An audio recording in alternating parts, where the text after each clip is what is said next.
இப்பொழுது இப்போ நம்ம புரட்சி தலைவி மாண்புமிகு அம்மா அவர்களுடைய எத்தனாவது பிறந்த நாள்?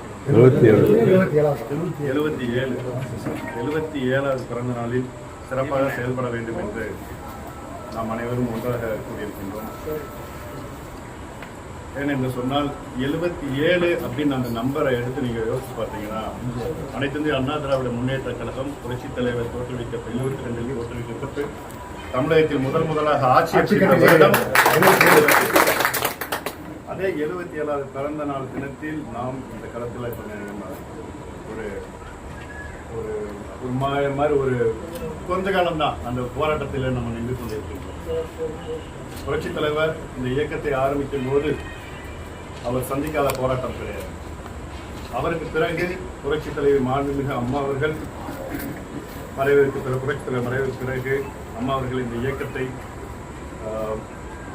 தலைமை பெற்று வந்து வளர்த்த போது சந்தித்த போது அத்தனை போராட்டங்களையும் புரட்சித் தலைவி அம்மா அவர்கள் சந்தித்துதான் இந்த இயக்கத்தை கிட்டத்தட்ட 35 ஆண்டுகளுக்கு மேலாக வளர்த்திருக்கிறார். அம்மா அவர்களின் மறைவிற்கு பிறகு இந்த இயக்கம் அடைந்துவிட வேண்டும் என்று திமுக போட்ட அந்த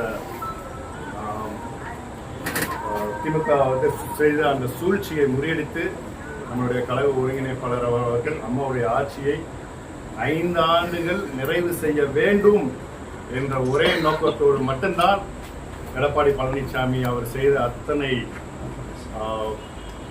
கெடுதல்களுக்கும் மத்தியில் அவர் பொறுமையாக காத்து இந்த இயக்கத்தை நம்மளோட ஆட்சியையும் இயக்கத்தையும் வழிநடத்தினார்.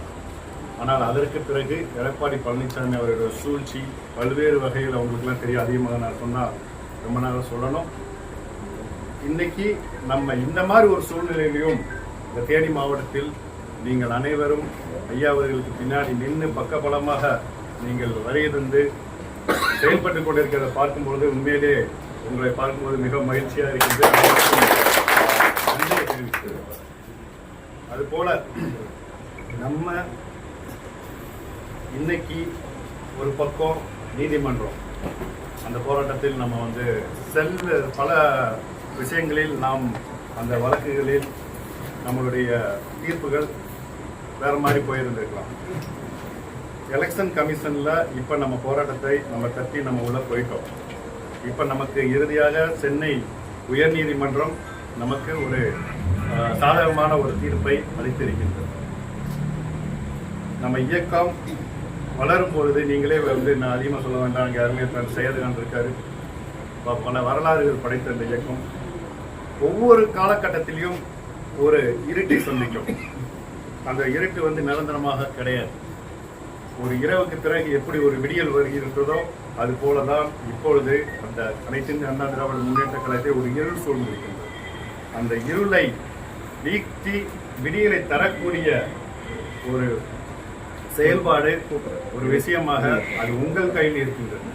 நிர்வாகிகளாகிய உங்கள் கையில் இருக்கின்றது. நீங்க கீழே இருக்க தொண்டர்களிடத்தில் போய் சென்று அதை ரீச் பண்ணணும்.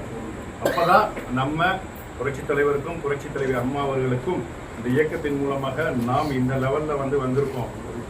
நகர்மன்ற தலைவராக, உள்ளாட்சி மன்ற பிரதிநிதிகளாக, சட்டமன்ற உறுப்பினராக, அமைச்சராக, நாடாளுமன்ற உறுப்பினர் வருகின்றனர். அதற்கு அம்மா அவர்களுக்கு கைமாறு செய்ய வேண்டும் என்றால் நீங்கள் இந்த பிறந்த நாள் முதல் கொண்டு ஒரு ஆக்கப்பூர்வமான ஒரு விஷயத்தில் முருகேசன் மாமா சொன்னார்ல, பூத் கமிட்டியில் அமைப்போம். ஆக்கப்பூர்வமான விஷயத்தில் நம்ம ஈடுபாடு கொள்ள வேண்டும் என்பதை உங்கள் அன்புடன் இந்த கூட்டத்தின் வாயிலாக நான் கேட்டுக்கொள்கிறேன். அதுபோல நான் ரொம்ப நாள் ஆச்சு நம்ம இங்கே மிகப்பெரிய ஒரு பொதுக்கூட்டம் நடத்தி நான் என்னுடைய சொந்த ஏற்பாட்டில் சொந்த செலவில் நான் ஏற்கனவே 70 பெருசாக இங்கே லட்சியம் 70 அதே மாதிரி இப்ப 77 பேர்களுக்கு நலத்திட்ட உதவிகளை வழங்கி இப்ப 2ஆம் தேதி வராங்களா கூட்டத்துக்கு வராங்க. அவங்க எவ்வளவு பேரை கூட்டுறாங்களோ அதோட 10 மடங்கு அதிகமாக அதே இடத்துல கூட போடலாம். இண்டோர்ல போட்டாங்களா வெளியே போடுவோம், இடம் பத்தாதுல. மிகப்பெரிய கூட்டத்தை அதே இந்த தேனி மாவட்டத்தில் நாம் நடத்தி காட்டுவோம். அதற்கு உங்களுடைய ஒட்டுமொத்த ஆதரவையும் எனக்கு அன்போடு தெரிவித்துக் கொள்கிறேன். அதுபோக வருங்காலங்களில் ஐயா அவர்கள் பல்வேறு ஏற்பாடுகளை செய்வார், பல்வேறு பிளான்லாம் வச்சிருக்காரு. ஆக இந்த இயக்கம் என்ற நாளும் துரோகிகள் கையில் சென்று விடக்கூடாது, என்றைக்கும் செல்லாது என்பதை உறுதியாக நான் இந்த நேரத்தில் வந்து தெரிவிச்சுக்கிறேன். அதுபோல கட்சியில வந்து களத்துல இறங்குங்க அப்படின்னு சொல்லி நடேசன் அவர் சொல்றாரு. நான் களத்துலதான் இறங்கிருக்கேன், எப்பயுமே களத்துலதான் இருப்பேன். ஆனால் தலைமை எந்த உத்தரவிடுகிறதோ அதை வெற்றி பாதையில் கொண்டுதான் என்னுடைய பழக்கம்.